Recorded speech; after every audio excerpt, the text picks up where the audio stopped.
Very exciting, an Irish player here, an Irish international. We see Magnus starting with the black pieces, and already it's a great move because it's the cow opening incoming. Magnus is about to bring his knight out, and from there he's going to jump further, and symmetry will be created. The cow opening, Anna Kramling, I can hear her smiling almost from behind us, and he's smiling too, Magnus. We can also see Magnus smiling. Let's hear.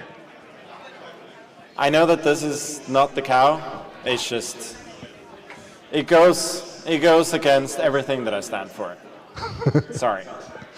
So almost a cow. Almost. He was so close. He teased the cow opening, which would have ended with this knight on this dark square to mimic the other knight's path. But it's as if he just chickened out somehow. What happened there, Magnus? Are we going to give him a pass on this? No, no forgiveness. He still owes us the cow opening. He said it goes against everything he believes in. He's got a very solid position instead, with a stronghold at least in the black center. But yeah, slight disappointment there, I think, from all the fans. What can we take from the opening here, David? Yeah, it's Magnus trying to be solid. We see on the evaluation bar just above the board, just above the players' cameras, that much better for white is the computer's judgment. Of course, we trust the computer to some extent. Here, I think we probably take it with a bit of a pinch of salt, because it's still early in the game. Nothing dramatic's happened. All 32 pieces still on this board. But this is a golden opportunity for Stephen Jessel, who I don't think has had the chance to play the likes of Magnus before. He's done everything right. Note how the white bishops are on the longest possible diagonals, and if those open up, it's definitely going to be white in charge. Magnus trying to keep the position closed. However, it's interesting to see how long we can have white in advantage here. Just for you, Isaac, who hasn't watched as many Title Tuesdays. I mean, in the first rounds, the top players will play the lower-rated talents for the opening matches, and we have seen this quite often, that Magnus falls behind on the evaluation bar because he does give himself, we can call it dubious openings, can't we? Yes, he likes to challenge himself. I think we all do in life, right? If things are too easy, they can be boring. So Magnus always trying to conquer, open up new frontiers. And there we go. He pushes his pawn forward, hitting one knight. Notice there's a pin on the other knight, which meant that white couldn't leap forward. And there we suddenly see, for the first time in this game, Magnus has the advantage, slightly better. He's got my favorite pawn structure, the connect 4. Super strong center now, and Magnus turning the magic on. So with a semi-cow, you can still get a pretty decent pawn structure. Exactly, but not if you go full cow. And there we see Magnus retreating the queen, but more importantly, he's clamped down, he's got space, and he looks in good shape. We talked about the clock being a weapon. He's 1 full minute up. Remember, no extra time given to the players with this format. 5 minutes plus no increments. It's 1 minute ahead for Magnus, and the Irishman is trying to find some way into this game. Yeah, I'm not sure he's going to find it, though, by retreating his pieces. The white bishop's just gone back to its starting square. And yeah, although he's connected 4 pawns here, they aren't really achieving much because the black king is super safe on the other side of the board. And look at the power of the minor pieces, the bishops, the knights. The coordination is fantastic. There we see pushing forward now on the other side of the board. While we're waiting for the moves here, are you seeing any good app ideas so far, Isaac? Let me... Well, you can look at that later. Yeah. I mean, it was just if you had looked at it at all. Yeah, trust me, we're gonna put it in quite. We're probably gonna feed you too many of those throughout the day here. But we see Magnus 1.5 minutes ahead.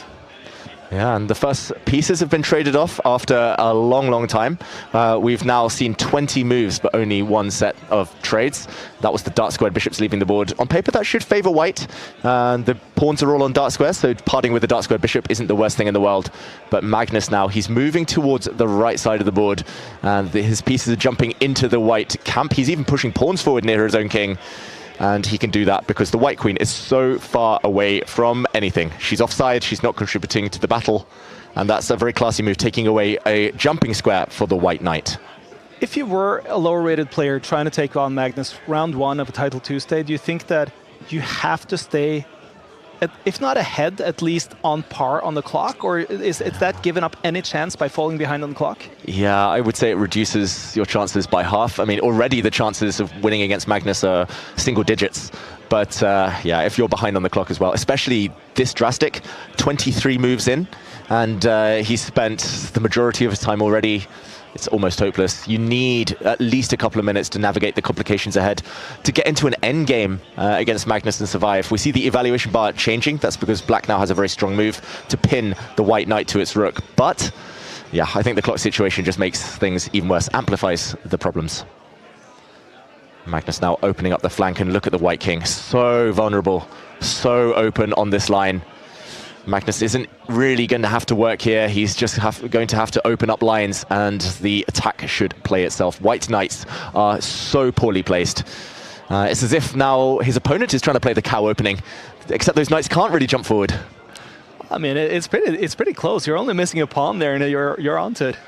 Yeah, just need to get this pawn out of the way, then the white knights can start jumping. Maybe he has to try that. There we go. He's trying to play the cow now with white, Stephen Jessel, but a pawn down. The check's coming, the king on a vulnerable line. This does not look great. And Magnus now, this is what the top players do. They invest their time only when they know they've got the advantage and when they know the critical stages are incoming. 45 seconds left, and it's a terrible position also for Jessel. And right now it's looking quite hopeless. It does seem as though we might get a quite comfortable win in round one for Magnus. Yeah, it's looking good. He's trading off knights now. He's simplifying the maths equation. He's doubling up his rooks. If he needs to, Magnus can just trade off everything, and he's a full pawn up. But he wants more. He's the greedy guy, Magnus Carlsen, and he wants this pawn as well. Once the rooks disappear, that will be defenseless. The black queen can slide and double down on the attack. The base of the pawn chain is collapsing. White has got some activity. That's the first forward move that Stephen Jessel has played since I can remember, since this game began. There is a threat against a pawn, but Magnus just defends it with his king very calmly. He might even offer to trade off those queens. Nope, keeps them on. And he knows that he's got this one in the bank now. 20 seconds for white. It's just not enough. Look how many pieces there are on the board. Check will be blocked by a black pawn. There we go. And I wouldn't be shocked to see the first result ticking in. You can see on Magnus, he's not even talking now, just waiting for the inevitable result. Magnus is streaming from right behind us here in the Lovable headquarters in Stockholm. It's less than 5 seconds left. There's not even a move come in, so it seems like that was the end of things for the Irishman. Who do you get happy or frustrated when you draw Magnus Carlsen in the first round of these tournaments? I think the most successful players against Magnus are actually happy to play him. I haven't seen one smile from the Irishman